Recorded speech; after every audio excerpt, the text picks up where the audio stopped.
സംസ്ഥാനങ്ങളിലെ വ്യത്യസ്തമായ രാഷ്ട്രീയ സാഹചര്യം കണക്കിലെടുത്തുകൊണ്ട് ചില സംസ്ഥാനങ്ങളിൽ ഇന്ത്യ മുന്നണിയിൽ സഹകരിക്കുന്ന പാർട്ടികൾ തന്നെ പരസ്പരം മത്സരിക്കാൻ നിർബന്ധിതരാകും. അങ്ങനെ മത്സരിക്കുമ്പോൾ ഈ പാർട്ടികൾ കാണിക്കേണ്ട ഒരു മര്യാദയും അന്തസ്സും ഉണ്ട്. കാര്യം സത്യസന്ധമായി മാത്രമേ സംസാരിക്കാൻ പാടുള്ളൂ എന്നുള്ള വലിയ നിർബന്ധ ബുദ്ധിയൊന്നും കേരളത്തിലെ കോൺഗ്രസ് നേതാക്കന്മാർക്കില്ല.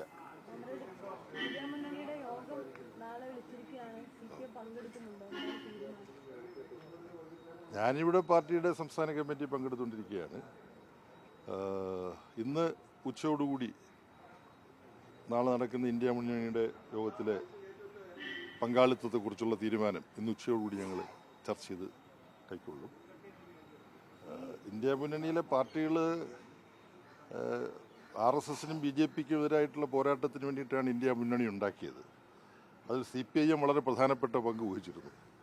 എന്നാൽ എല്ലാവർക്കും അറിയുന്നത് പോലെ സംസ്ഥാനങ്ങളിലെ വ്യത്യസ്തമായ രാഷ്ട്രീയ സാഹചര്യം കണക്കിലെടുത്തുകൊണ്ട് ചില സംസ്ഥാനങ്ങളിൽ ഇന്ത്യ മുന്നണിയിൽ സഹകരിക്കുന്ന പാർട്ടികൾ തന്നെ പരസ്പരം മത്സരിക്കാൻ നിർബന്ധിതരാകും. അങ്ങനെ മത്സരിക്കുമ്പോൾ ഈ പാർട്ടികൾ കാണിക്കേണ്ട ഒരു മര്യാദയും അന്തസ്സും ഉണ്ട്.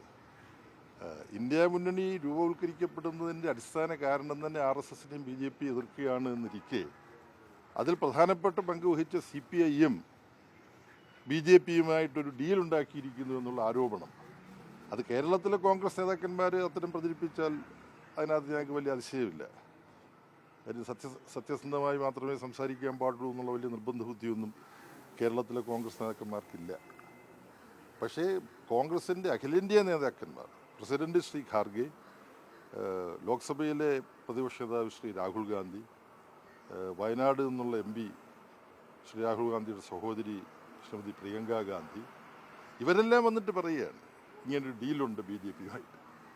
BJPയെയും RSSനെയും നേരിട്ടുകൊണ്ട് കേരളത്തിൽ മതേതരത്വം സംരക്ഷിക്കാൻ വേണ്ടി ഏറ്റവും കൂടുതൽ സഖാക്കൾ രക്തസാക്ഷിത്വം വരിച്ചിട്ടുള്ള സംസ്ഥാനമാണ് കേരളം. അവിടെയാണിത് പറയുന്നത്. അപ്പോൾ ഇതെല്ലാം ഞങ്ങൾ ആ കത്തിനകത്ത് ചൂണ്ടിക്കാണിച്ചിട്ടുണ്ട്. അതിൻ്റെ അർത്ഥം RSSനും BJPക്കും എതിരായിട്ടുള്ള വിശാലമായ ഇന്ത്യ ബ്ലോക്ക് നിലനിൽക്കണമെന്നും മുന്നോട്ട് പോകണമെന്നും തന്നെ CPM കരുതുന്നു. അതിന് വിപരീതമായൊരു സമീപനം CPM ഉണ്ടെന്നല്ല. നാളത്തെ യോഗവുമായി ബന്ധപ്പെട്ട് CPMൻ്റെ പങ്കാളിത്തം എന്താണെന്നുള്ളത് ഇന്നുച്ചയോടുകൂടി തീരുമാനിക്കും.